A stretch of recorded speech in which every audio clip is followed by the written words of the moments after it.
The live TV, सच सबसे आगे। नमस्कार, द लाइव टीवी आप देख रहे हैं। आपके साथ मैं हूं आदित्य कुमार।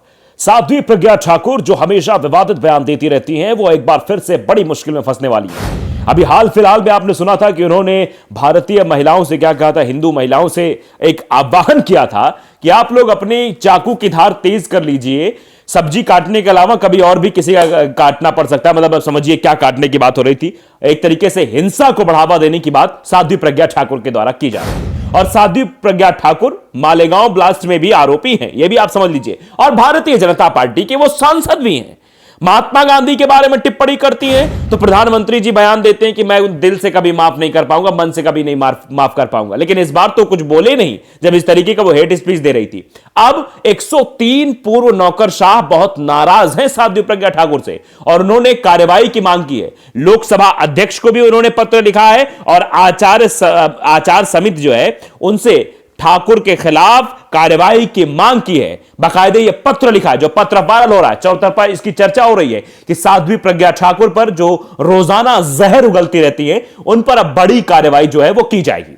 दरअसल भाजपा सांसद प्रज्ञा सिंह ठाकुर के कथित हेट स्पीच को लेकर 103 पूर्व नौकरशाहों की कड़ी नाराजगी सामने आई है।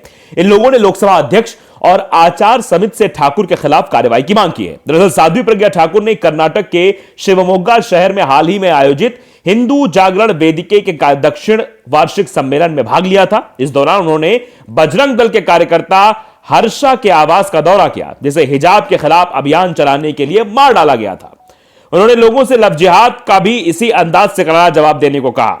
मतलब पूरी तरीके से लोगों को भड़काने की बात कही। कर्नाटक जो अपने आप में मुसलमानों की प्रताड़ना का एक केंद्र बन चुका था, शुरुआत हिजाब से हुई, उसके बाद हलाल वर्सेस झटका, फिर कहा गया कि मुसलमानों का आधिपत्य फलों की दुकानों पर हो गया है, मुसलमान जो है मंदिरों के बाहर दुकानें लगाते हैं वो बंद की जाए। इस तरीके चीजें करके कर्नाटक में बवाल किया गया। और कर्नाटक में यह बवाल सिर्फ इसलिए किया जाता रहा क्योंकि कर्नाटक में चुनाव होने वाले, मई अप्रैल में हो सकता है चुनाव वहां पर हो जाए, अधिसूचना जल्दी जारी हो सकती कभी भी, और चुनाव वहां कराए जाएंगे। और उसी के लिए ये पूरा खाका जो है वो तैयार किया जा रहा है। ये जो पूरी जो नफरत की फैक्ट्री है उसको जो है संचालित किया जा रहा है कर्नाटक में।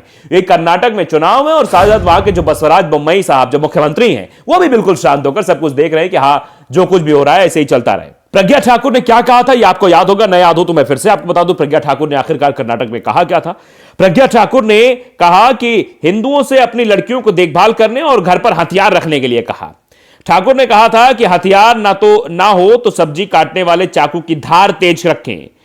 उन्होंने हर्ष पर चाकू से वार किया। उन्होंने हमारे नायकों, हिंदू नायकों, बजरंग दल कार्यकर्ताओं, भाजपा कार्यकर्ताओं और युवा मोर्चा कार्यकर्ताओं पर भी चाकुओं से वार किया।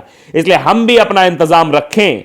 उनकी तो जिहाद की परंपरा है, वे प्यार भी करते हैं तो उसमें भी जिहाद करते हैं। ये शब्द जो जिहाद का है ये बड़ा पॉपुलर हो गया है।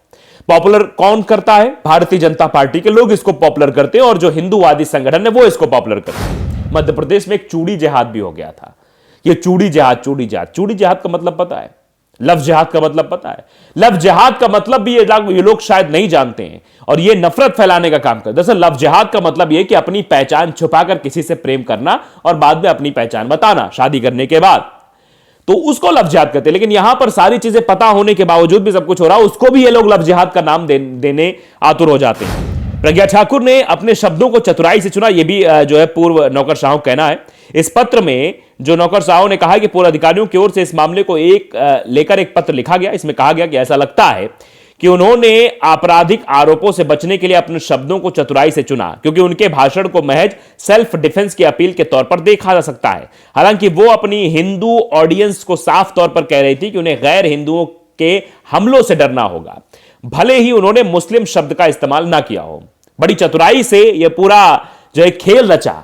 मतलब सीधे तौर पर हिंदू महिलाओं को यह कहा जा रहा था प्रज्ञा ठाकुर के द्वारा कि वो जो है हाथों में हथियार ले ले, हाथों में हथियार लेकर काम करें। तो मारने की बात, काटने की बात की जा रही है, सार्वजनिक मंचों से की जा रही है। और भारतीय जनता पार्टी के नेता इसमें माहिर हैं। प्रवेश वर्मा को ले लीजिए, अनुराग ठाकुर जी को ले लीजिए, ये सब कैसे कैसे भाषा का इस्तेमाल करते हैं आप बखूबी जानते हैं। इस जो पत्र लिखा गया, इस पत्र पर साइन करने वालों में केंद्र सरकार के सामाजिक न्याय विभाग में पूर्व सचिव अनीता अग्निहोत्री, राजस्थान के पूर्व मुख्य सचिव सलाउद्दीन अहमद और केंद्रीय परिवहन मंत्रालय में अतिरिक्त सचिव रहे एसएसपी एब्रोस शामिल हैं। पत्र में लिखा गया है कि प्रज्ञा ठाकुर ने अपने भड़काऊ शब्दों से न केवल भारतीय दंड संहिता के तहत कई अपराध किए हैं, बल्कि उन्होंने भारत के संविधान को बनाए रखने के लिए संसद सदस्य के रूप में ली गई शपथ का भी उल्लंघन किया है। जो शपथ लेते नहीं है, जो सांसद होते हैं, विधायक होते हैं कि विधि द्वारा न्याय पूर्वक मैं शपथ लेता हूं कि मैं ये ऐसे मतलब अखंडता अक्षुण्ण रखूंगा, ये सब आपने सुना होगा,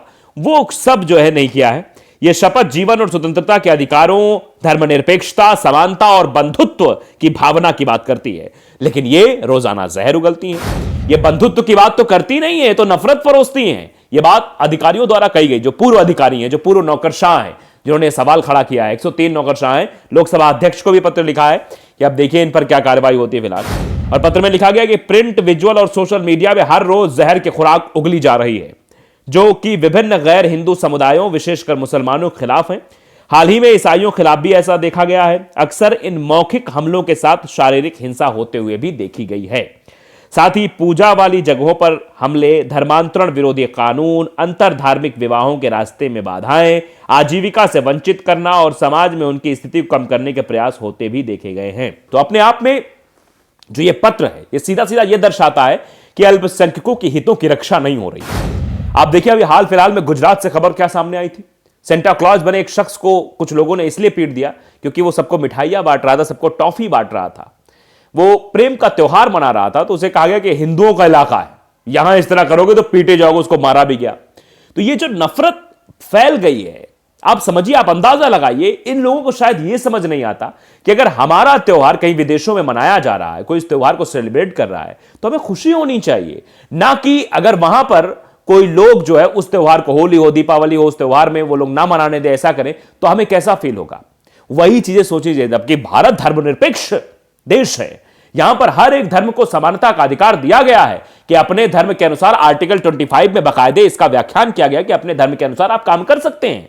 लेकिन फिर भी इस तरीके से यहां पर प्रताड़ना दी जाती है, अल्पसंख्यकों को इस तरह से मारने काटने की बात की जाती है, खुलेआम मारने काटने की बात की जाती है।